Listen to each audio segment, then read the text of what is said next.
Hi, everyone. You're very welcome.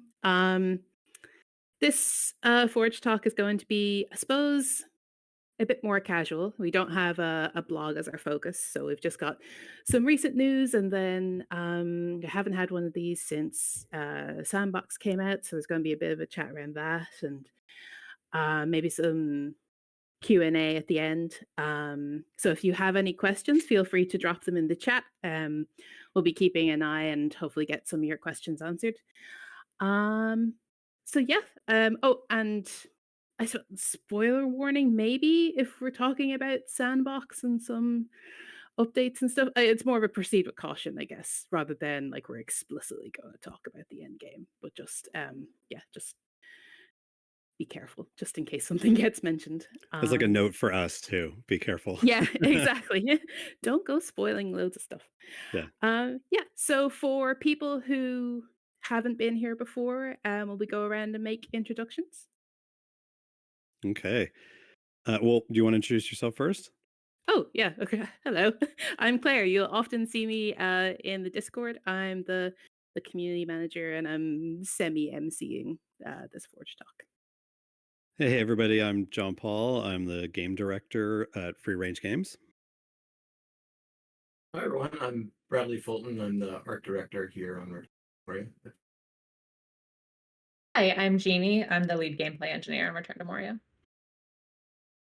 And I'm Ryan. I'm the lead level designer and also our sets game designer on Return to Moria. Nice. So I suppose the biggest news lately has been we announced Return to Moria is coming to Steam. Yay. which we've all known for a while, but it's great to be able to share that with the community that yes, you can go wishlist it now. The amount of times I've been tempted when someone's like, "Hey, is this coming to Steam?" and I want to just like reply like, "Yes, it is." But and now it's announced and we can say it is. So we're very excited about that. Yep, it's official and the page is up, and please wishlist and tell your friends. It's fall 2024 this Yeah. year. But I suppose two questions people have been asking is will it be crossplay between Steam and Epic? I've seen that in the chat a few Yeah. times on PC. And the other question is news on Xbox, because I know some people are waiting for that news as well. Yeah, well, I can answer at least for Xbox. We are going to have that page up pretty soon. So the Xbox is our intention right now is same time frame as the Steam, so fall. They should be. We're going to be doing our best to get it out all around the same time, along with an update to the PS5, and that will get Sandbox on all of the console versions. That will get it out on Steam, and there'll be an update for Epic as well. So we're hoping for all four versions updated or releasing somewhere around the same time in the fall. So Yeah, very that's gonna excited about Xbox. Wish we had a big fancy thing for it today, but it is coming, and we're pretty excited about it.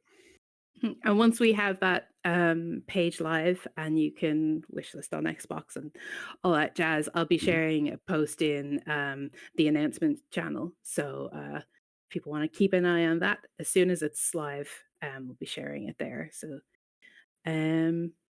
yeah. So have you had fun or any unforeseen challenges when developing for Steam? I assume it's fairly similar. Yeah, well, I mean, one of the things to answer your first question, we wanted to make sure that Epic players who have been playing, and so many of our dedicated players who have like insane bases and have been playing the game like 5, 10, 20 times, are on Epic. We want to make sure that when their Steam friends show up, they can go give them a tour of their bases. So what probably the biggest thing for us was making sure we wanted to make sure that the Steam version feels natural to Steam. You can invite your friends, use the overlay, um, and that you can also play with your Epic friends. So yeah, Epic crossplay, Epic Steam crossplay is absolutely going to be there when it launches. Nice. Yeah, I'm sure there's going to be a lot of people enjoying showing off their amazing bases and the potential to players who join from Steam as well. Hmm. Um, so for I don't know, like, do we have any other news around that at the moment, or is it kind of a watch this space? I know the exact date is still like the closer we get, we'll be able to say like these are the dates that we have, and we're just aiming for fall. But is there any other news, or is that Yeah, I kind mean, of covered in shows? I'm sure the obvious question is, well, when is fall? Yeah. um, and so we can only talk our personal point of view on when it's, I would say for me, July is still summer and October is definitely fall. That's about as far as I could go. So So watch um, this space. yeah, yeah. I mean, in terms of other announcements, I mean, we don't have a visual today. I mean, we basically were like, Steam, we should tell everybody, we should talk and take some questions, and we really haven't had a chance to talk too much about the updates that we did in April, and the fact that it just went out on PS5. There are definitely a lot of things that, like, certainly topics we could have questions about, and then we'll have a blog for it sometime soon. But we can probably also talk about or give like kind of a sneak preview of some of the updates and upgrades that we're going to be doing for the next big update. Because when Steam comes out and Xbox comes out, there's going to be a couple of new improvements and features, and probably the biggest one is pulling that alpha tag off of Sandbox and getting Sandbox onto Ooh. the console versions. So that's going to be pretty exciting. Yeah, that'll be very exciting. I know there's a lot of like PlayStation 5 players, especially who've seen what um, PC has had with trying out the alpha, and people are really excited Yeah, to get involved. Um, so do you have and it, any like?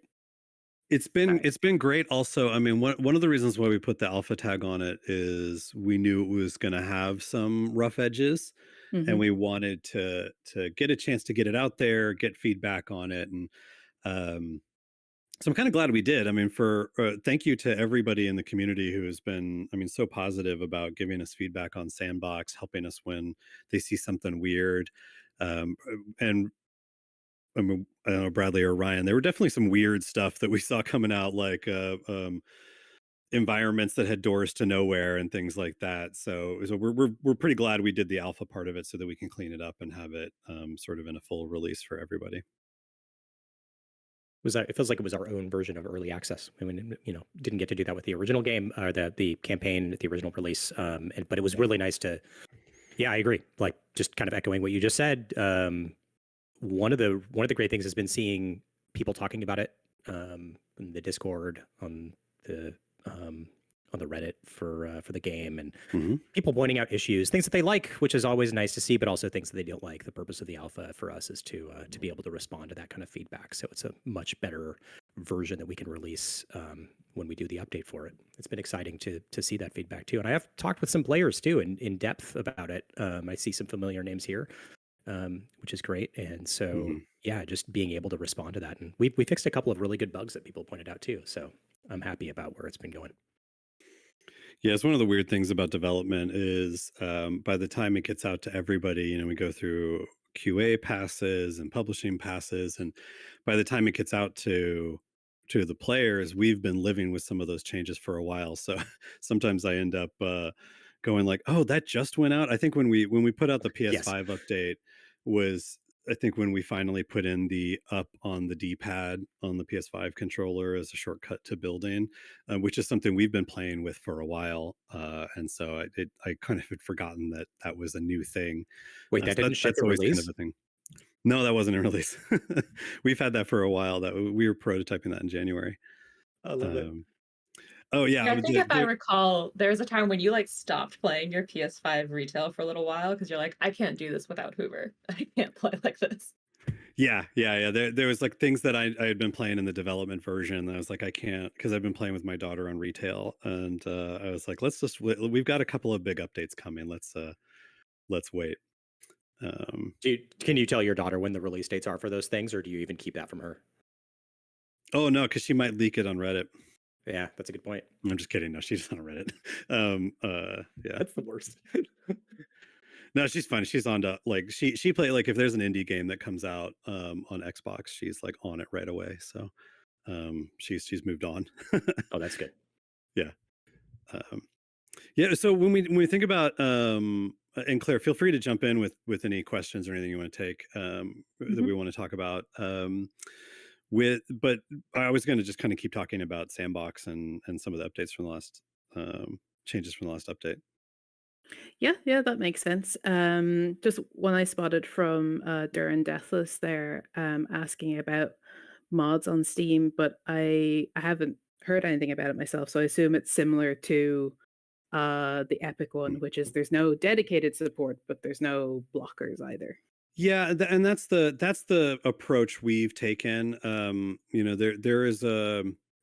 There's a nuance to making a game with licensed partners, where we have a really good relationship with Middle Earth Entertainment, and they've been really supportive. And part of that relationship comes from they trust us to make things that we feel like are authentic in the world, in Professor Tolkien's world, but we also run everything that we do by them. So mods is that area where we go like it's really positive for players to have mods, but if we were to support them in a very official way, our partnership would to be good faith, we would need to run everything that a mod does through the license, and that's just not fair to the mod developers or the players. So where we're at now, where we go, hey, we can't do much to officially support it, but we're not doing anything to stop it. And in fact, we love looking at the mods and play with them too. So, Um, yeah, there's another one there from Mr. Biggles. The crossplay between console and PC, we don't have any info really on that at the moment. well, we're working on it. So the reason why we haven't talked too much about it is, crossplay for a team our size is just one of those things that is a little hairy. But we've had some very successful tests lately that are pretty exciting, but we need to get a little further in to be able to be confident, and we don't want to promise anything that we can't deliver. But it is looking. I think we've moved from investigating to planning and a little bit of work on it, and so hopefully we'll have more to talk about with that when we get a little closer to the release date. And I will say at the office, I have 2 desks that I set up with 2 PCs and 3 consoles for a reason. Yeah. investigations are ongoing. That is true. That's the nice thing about the Unreal Engine too. And Sard LaRouge is asking about dedicated servers. Are investigations still ongoing there as well? Yeah, we actually did a lot of poking at doing dedicated servers, and we decided for this fall release, with all of the other things we're trying to do, it's not going to be in that release. We're going to keep investigating it. And it's not that it's hard; it's that it just touches a lot of bits of the code, and it becomes really risky for us to do it at quality. It's still on the to-do list, but it's not going to be with this fall release. Yep. Okay, well, will we move on to talking about the recent title updates in Sandbox then? And I'll keep an eye out for other questions as well. Cool. Yeah, so one of the things that I thought would be good to just talk about or take questions on, and we should take live questions on this one if we could, is in particular for Bradley and Ryan, we put Sandbox out. We just now got it out we put Sandbox out. We watched it in alpha. What are the things that stuck out to you as iterations that we have done or are doing to be able to feel more comfortable with Sandbox being kind of a beta release? Ryan, you want to start with this? Oh, I was hoping you would start with it, Bradley. I think you've got some exciting things to share about what you've been working on. Yeah. Well, I can kick us off. So one of the big things about Sandbox This is something we, experienced firsthand in our initial testing with it when we started many months back, and we've also seen this carry through with the players as they've been playing the current version. Is when you take the rails off the world generation and let some of our procedural systems flex their full muscle, you get some more of these kind of unexpected things. I think that's one of the things that's really kind of exciting about procedurally generated worlds in general. But it also can lead to some oddball situations. That's one of the things that we've been addressing, and we'll see in the next update. Patching some of those holes, but also just making the experience a little bit more consistent. Another thing that we found is, we're trying to expand some more of the diversity in some of the environments.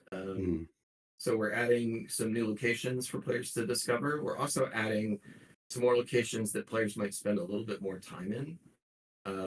Some nooks and crannies in the world. There may be some places that you might have thought you knew everything about what that location was, but there might be a little secret door somewhere that leads to a whole new space. So we're really excited about that stuff. And then also more things to find in the world that you can use to craft some new objects and some new resources that will help you in your adventures. So I don't know, Ferran, you want to maybe talk a little bit about that? But yeah, I mean, I think a big part of it is looking for one of the goals that we had was looking for ways to continue to reward people for exploration, especially like you were saying with some of those neat new areas that you can either the completely new areas that you've been building or some of the areas that you've been adding to in the game, giving people exploration rewards, giving people reasons to want to dive pretty deeply into those places and find and yeah, get new items, get new crafting materials.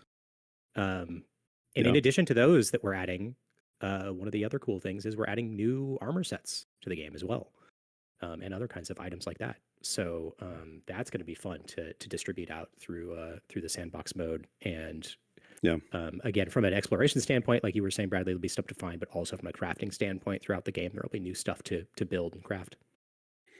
Yeah, that was something that I feel like we'd always kind of had on our list was more to do when you're exploring, more things that you find that are exciting. And so there's two new mechanics that we're layering in. One is being able to collect books and scrolls and put those together in the same way that you do with treasure piles, which will give you a buff once you've had it and in your base. And then the other one is smaller little consumables, for those of you who've been out and you get hit with poison and you have to just kind of wait for it to decay. So a couple of things that you can keep with you in your bag that can cure a few things or give you a little boost, little short-term boosts that you can collect and craft. So those are, I think, going to be two things that while you're going around, you're going into interiors, busting open crates and things like that. So give you a couple more things to collect. Those can be pretty exciting. Go ahead, just Claire. to confirm, sorry if I missed this at the beginning when you were discussing, but are a lot of these items just exclusive to Sandbox, or are you going to have kind of a Venn diagram overlap with some things that'll be in campaign as well, similar to how like the decorations and the new building stuff was in both? And the collecting of the books and scrolls, those will be in both campaign and in Sandbox. Nice. Yep. And so a lot of the new items that we're going to put in some of the armor and weapons and things, those will, I think, those will be in both. The armor and weapons are slated for Sandbox. Okay, cool. But you can bring stuff across to your game. Yes, you can. You can actually. That's a good point. Thank you, Claire. You can get it in Sandbox and bring it back into campaign. But if there's strong feedback, we've got a little bit of time if we want to grab some of those and put them into campaign somehow. The nice thing with campaign is once we kind of put campaign sort of like that feels like that's the story experience, and now Sandbox is a good place we can just kind of toss things into it and not feel like it needs to be this curated narrative. The The other, I think, big change to both Sandbox and campaign is the cooking overhaul. Do you want to talk about that Yes, at all, that's Jon-Paul? right. Yeah, the cooking is one that was one of our big pieces of feedback throughout the whole time we've been live, is how the meals kind of don't have a whole lot of meaning. And so we're revamping the buffs that you get from cooking, but we're also going to be dividing up things into the different cooking stations in a little bit more logical of a way. And every meal now is going to be either a breakfast, lunch, or dinner.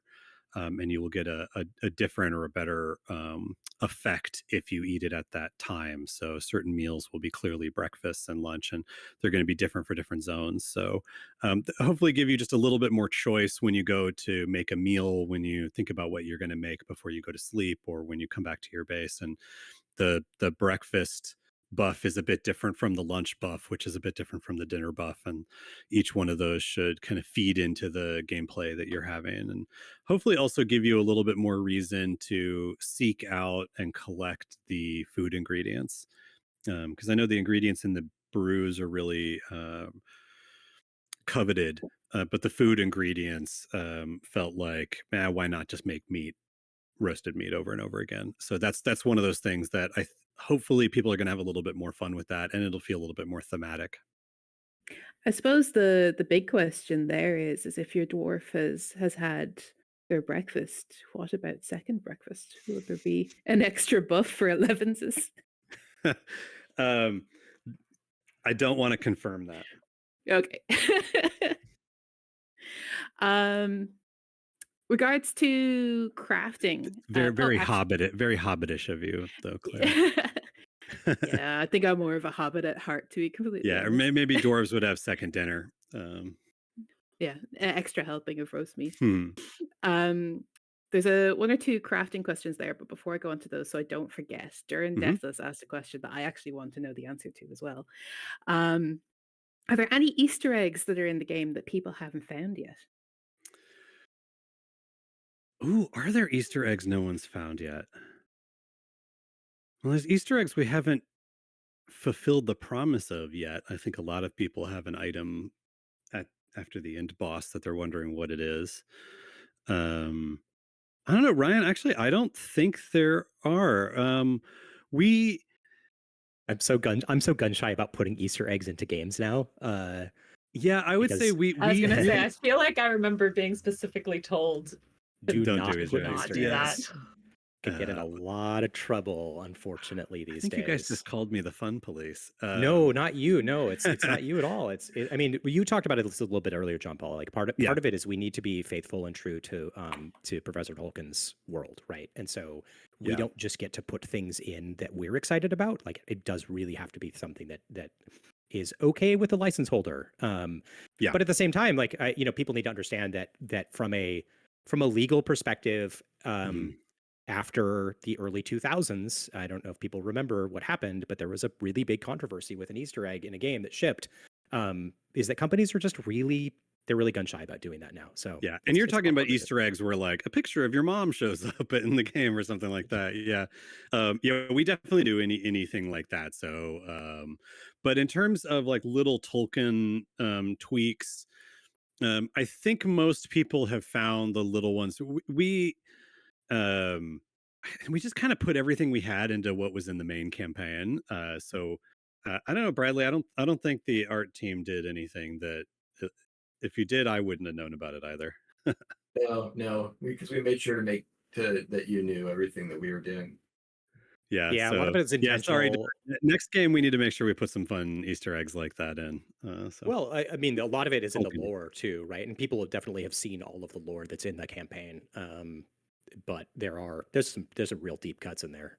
Yeah, there's some subtle things that we did with the lore that I think I've seen a few people pick up on, but yeah, not a strong emphasis on. I feel like this is the most unfun answer ever. Not a strong emphasis on fun Easter eggs like that. Okay, let's redirect the unfun answer though to Durin Deathless asked another question, which is, will you be adding gold detailing to furnishings and/or building pieces that will finally require gold bars? Yeah. Well, we do know. Sorry, go ahead, Bradley. Yes, Um, 100%. yeah, gold Yeah, you'll ingots will be in this release, yes, and the things to spend gold ingots on. And yes, more than just building pieces. Yeah, yeah. yes. They're skirting the edge of the next thing that we're gonna announce. So Nah, I'm not saying we'll anymore. leave that as a tease. Yes. You will be able to gold plate a lot of your world. Yeah. Which is pretty exciting. Oh, and I think one of the things that I'm kind of one of the it's one of those small things, or it seems small, but I believe Bradley, Ryan, you guys have been working on making the treasure piles so that you can stack them, you can shove them together, Yeah.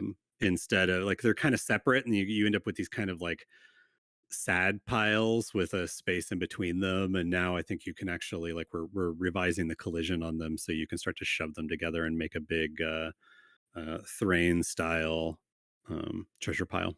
Yeah, because the fantasy was always that you had a room in your dwelling that had just giant piles of treasure heaped here and there, and we didn't quite get there on the retail release. So we've been doing some things that experience a lot better. Yeah, that's probably that kind of hits most of the big kind of gameplay updates that we have planned, or at least that we're ready to talk about right now. There's also just going to be the usual, as you guys have noticed.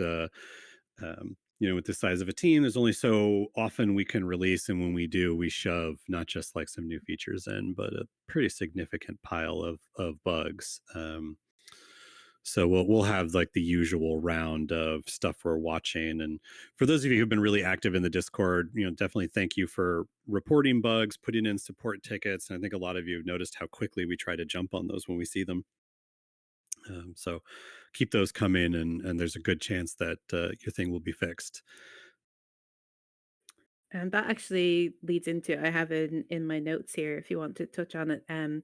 There was you were working on a follow-up update to the PS5 Yeah. regarding save games. Yeah. Oh man, there were a couple of people that were in the Discord the moment the PS5 release went out, noticed some issues with the save games, and that early warning system really helped because we pulled back on the release and um, put out something that would keep it from happening. And then we are working on, hopefully within the next week or two, probably 2 weeks, because we really want to be sure about this one. We're probably going to put out one more patch on the PS5 to try to prevent any save game loss. So that's obviously like a huge bummer for us that there's certain cases where really large worlds hit a very arcane Sony save game edge uh, that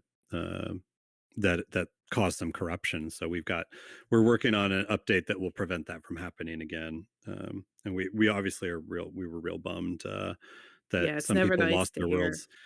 Yeah, and we weren't able to help get them back. So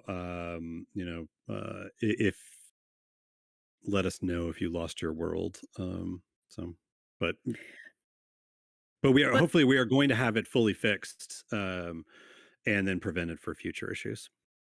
yeah. And again, thank you to community members who, I think it was like within an hour, that we were able to put a halt to Yeah. the update going out and try and start fixing it. So we really appreciate people who Mm, warn us early about that sort of stuff. If you see anything, mm, um, it's really really helpful. So, and people were very understanding and kept sharing information as we asked questions to figure out what was happening. So a huge thank you to all of the community members that reported that and shared information with us.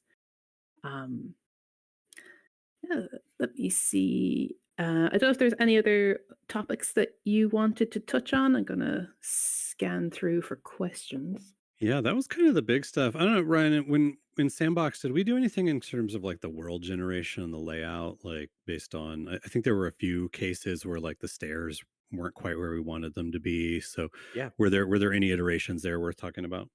Yeah, it's worth asking. Thank you for bringing that up because there were some things that people in the community brought up, both in some of the discussions that I had in detail about people's experiences, as well as just reports online about people to make the world a little bit more navigable.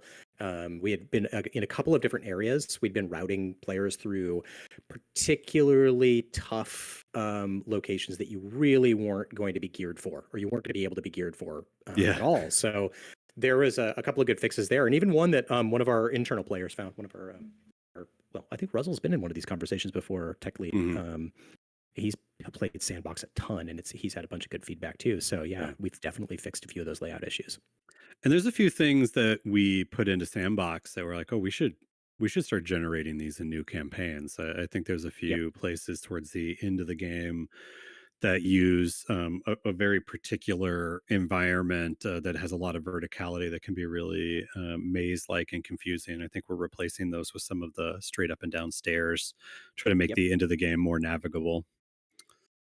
Yeah, straight up and downstairs, and then also even porting back to the campaign. Some of the work that Bradley's been doing has been in adding extra egresses from different locations in the game. So there's more possibilities for connectivity in the procedural layout of the world that we are porting into the campaign version as well. So that's going to change the way that generates. People have played the campaign before. I think it won't be super noticeable necessarily, but you might see something a little bit different. You'll see some new environments and some new entrances and exits. Yeah, what that'll mean, from the player's perspective, is that there were some locations that might have shown up very infrequently, just because the way that they connect to the other nearby locations was kind of more restrictive, and by loosening some of that up, by adding more connections, some of those rare locations will be a little bit more common, and it'll make some of the larger, zones or area chapters of the game feel like they have a little bit more diversity. And it's stuff that was always there. It's just the mix, the ratio of those things will be a little bit more balanced. Yep. So maybe just a few more questions, Claire, and. Yeah, I actually thought of one myself, and then I'll get to a few others. You had mentioned, just because you were discussing maps and that, when Sandbox was first releasing, we had discussed that the size of the map was actually going to be a bit smaller than campaign. With the new additions, is that going to be expanding at all in the next release, or is that something that you're still looking at in the future? Yeah, our focus on this one is to get the gameplay and the generation of the current form of Sandbox really feeling good, and so we'll be looking into in the future about different sizes or anything like that. But I think actually Sandbox is going to stay about the same size. Okay. So I apologize if I mispronounce your name, but Lord Thor Brute, I think is how it's pronounced. Was asking, I know I can't really go into too much about what's being added. I don't want to give too much away, but is there any plans to add more color zones or dye options for customizing your armor? Yeah, it's a cool idea. We've talked about it. I think right now we're focusing on a couple more color options for the overall, but probably not in terms of like more detailed coloring on the armor. And same thing with the transmog. We've talked about transmog so that you can make things look the way you want versus what the stats are. So those are things we're talking about, but we don't have any immediate plans on.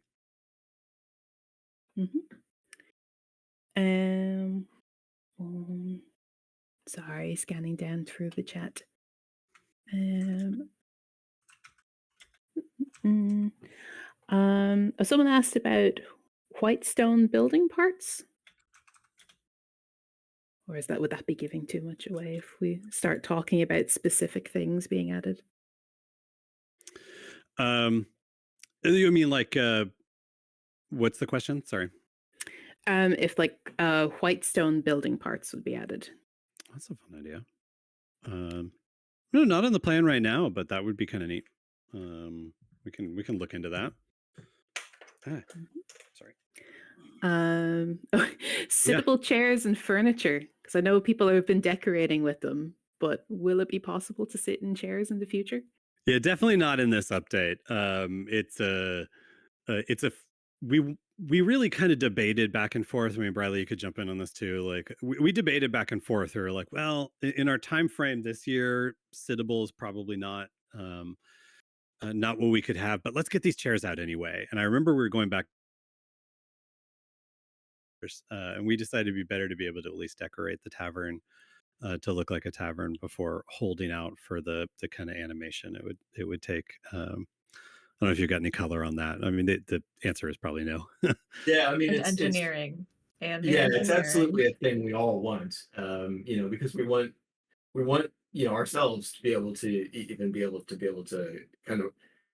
It doesn't add any particular mechanical function. It's not like you would gain something by sitting in a chair, but it's a chair. You want to sit in it, and you fulfill the kind of the role play and the fantasy of it. So we all want it, but it's one of those things that being such a simple concept. Yeah. And so it was much better. We just, like Jon-Paul said it, we just said it was much better just to be able to have chairs so that you can make a space that really feels like it can be lived in, but not necessarily to interact. Claire, before we wrap up, I've got a question for the community. Actually, we're kind of curious if there's interest in an official soundtrack. Oh, I did see During Deathless asking about songs and music, but I think that was like extra songs and music. It's something we've been talking about. Just kind of curious for the people in the audience if that's something that would be worth it. A couple of yes. Okay, cool. It looks like a lot of three. yeses. You can't argue with 3. Yeah. Yep. Awesome. So yeah, we're probably coming up on the time that we had. Obviously, like, want to reiterate, we love doing these. We want to do a couple more of these. We've got a few more announcements coming up in the next month, where we can formalize some of the things that we're dancing around right now, which I think we're all excited about. And keep the feedback coming. We are serious in that we read everything, and we're not a huge team. We try to do as much as we can, and that balance between something new and cool and fixing bugs and all of that kind of stuff. So we want to keep digging away at this game because we really love it. And if your friends want to play the game on Steam, ask them to go wishlist it. We wouldn't mind if you wishlist it anyway, even if you already got the Epic version or the PS5 version. It always kind of helps. And so Steam and Xbox coming soon. So those are kind of the big awesome things that we've got to talk about, and look for more in the next month. And just a reminder towards the end, for anyone who missed it at the start, that once the Xbox wishlist page or the store page where you can wishlist is live, I'll be posting it in RTM announcements, so keep an eye on it there. But we can tell you that we're aiming for around the same time as Steam, which would be fall 2024. So keep an eye out for that. And of course, as Jon-Paul said, there's going to be some more announcements coming. And hopefully once those are out, then we can have more chats like this and discuss it both with the community and amongst ourselves about what work has been done. Thanks, everybody. Really appreciate you jumping in last minute on a Friday.